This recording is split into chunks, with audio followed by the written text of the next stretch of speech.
5 आदमी 4 आदमी आपके ऋण के जो भी है जी हमारा फैसला कर लो। इनू ले तम 100 के 100 इकट्ठे रह जाओगे।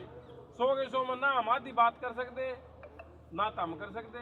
ओवे कोई फैसला परसों भी तम नुए चले गए आखिर के बाद गए। आज भी नुए गेट खोल के करके बाजो बे मन्ना के ठाटा बन दिखाओ। मैं मेरे तो घर आ रहे तारी इज्जत करूं तम मेरी जाएगी इज्जत करो तो मैं तारी करूं भाई। फिर मन्ना क्या छाती बटन खोलो भाई। मैं मेरी सोच बताऊं उल्टा बोलने वाला तो देखो हो सकती है किसी से गलती होगी हो। भाई गला दे दे मेरे लो बैठ जा चलो गया होगा आगे पीछे होता हुआ कुछ भी बोलते। अब चलो किसी के लिए हम सबके लिए नहीं करते। अच्छा नहीं है ये आपका व्यवहार अच्छा नहीं है। इस गांव की पंचायत का व्यवहार अच्छा नहीं है ये ऐसे तरीके से बात करना किसी के साथ। दोनों तरफ से ये बाबा नहीं कहता है मैं यहीं से डिगूंगा चाहता मैं कितना तक तान ला लोगा नहीं ये परसों यही की बात है जी। आप चलो जी परसों कह दी होगी फिलहाल तो इसने कुछ ऐसा शब्द बोला भी नहीं। अगर आज भी गया बोला भी नहीं ऐसे तो साहब आज चले गया बाबा अगर हमारे गाँव में डीजे नहीं बाजे मैं अपना मुंह नहीं दिखाऊंगा। पटाखे बजेंगे भाई आप तो कोई नहीं आप चुप हो जाओ बीच में मत बोलो पर रुक जाओ। डीजे नहीं बाजे तो मैं आज आपके सामने नहीं आऊंगा दोबारा। बीच में मत बोलो किसी का सहारा लेकिन ज्यादा बोलना गलत है। अगला की बेइज्जती करना।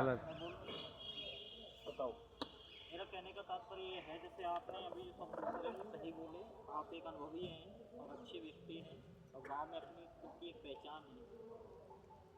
हमने एक साधु भेष धारण होकर अपनी क्षमा याचना हमने तो कभी नहीं की आपसे। हम तो पहली बार कर रहे हैं आपसे। आप सुन रहे हो हमारी बात कंप्लीट हो जाए तब बोलना।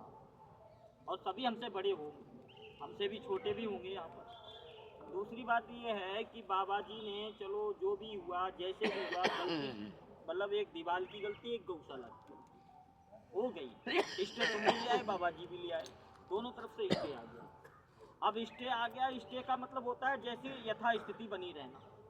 तो स्टे का मतलब बाबा जी को भी आश्वासन कोर्ट ने दिया होगा बाबा जी यथास्थिति आप यहाँ रहिए। आपको भी स्टे दिया होगा कि आपकी यथास्थिति जो है वैसी बनी रहने दीजिए। तो कोर्ट के अनुसार तो बाबा जी भी वैध हो गए कोर्ट के अनुसार तुम भी वैध हो गए। और दोनों ने कानून का उल्लंघन कर दिया। बाबा जी ने भी वहाँ पर जो है दीवार लगा दी वो भी कानून के मुलजिम बन गए और आपने जाके गिरा दिया आप भी कानून के मुलजिम बन गए।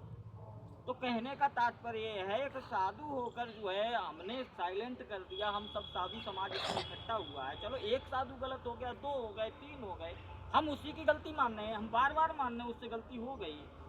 अब फिर भी आप इतने बड़े कहते हैं गलती करने वाला छोटा होता है माफ करने वाला हमेशा बड़ा होता है।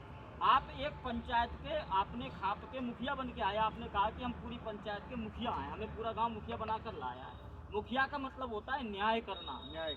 मुखिया का मतलब होता है निष्पक्ष जो है डिसीजन देना। ठीक है लेकिन आपने डिसीजन एक तरफा ले लिया। आपके गांव का बच्चा अगर गलती कर जाता तो क्या आप पहले की तरह पहले अंग्रेजों के शासन कर क्या उसका देश निकासा कर देते? क्या आपके लड़का से गलती हो जाती उसका देश निकासा कर देते? क्या आपके भाई भतीजे या अन्य समाज से कोई गलती हो जाती उसका देश निकासा कर देते आप? आज आप बाबा जी का देश निकासा एक किस्म से निकाल ही रहे हो। हम नहीं कहते बाबा जी को वहाँ रखो हम नहीं कहते बाबा जी की वहाँ पूजा करो हम नहीं कहते बाबा जी वहाँ रहे। लेकिन हम आपसे ये पूछते हैं बुजुर्ग होने के नाते अगर आपका बच्चा गलती कर दे क्या उसे घर से बाहर निकाल दोगे? ऐसा कौन सा बच्चा नहीं है जिससे गलतियां नहीं होती हैं? अगर किसी का बच्चा गलती कर देता है अगर वो पंचायती का अगर अपने बच्चे ने डरने दे सकता तो सबसे पहले मेरे पिताजी सरपंच थे गांव के। एक मिनट अभी की बात अभी की बाहर निकाल सकते हो गांव से बाहर निकाल सकते हो बच्चे को बिल्कुल दंड दे सकता हूँ। मेरे एक लड़का है अगर मेरा कोई गलती करते या तो अक्षमा उनसे खुद मांग करके वो उसको माफी दे देते ठीक से नहीं मेरे लड़कों को खुद मैं गुस्से करूँगा ये काम देखा क्षमा मांगी ना वो नहीं देगा तो मैं उसको क्या सहायता करूँगा? जिसने समाज में अगर हाथ जोड़कर क्षमा मांग ली नहीं हमने 2 बार महाराज जी को क्षमा दे मैं सभी महाराज क्षमा करने का सभी महाराज जी से ये कहूँ जी महाराज जी इनका ना समर्थन करो आप हमारे गाँव को ना पुण्य काम बनाओ।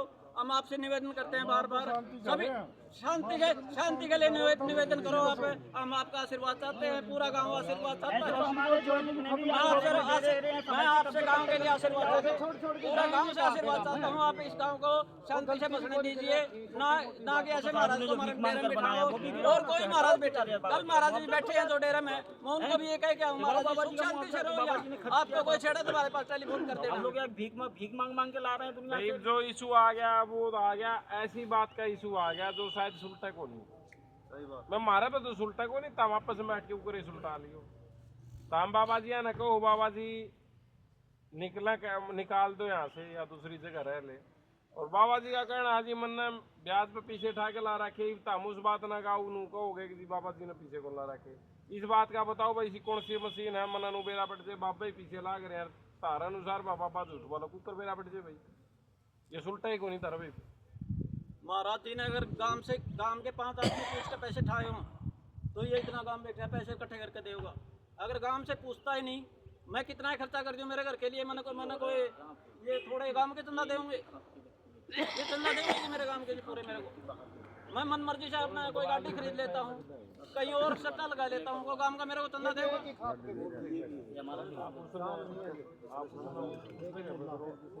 बोला को नहीं 17 गांव में प्रधान हूँ खेड़ी तहसील का, एक गांव का प्रधान।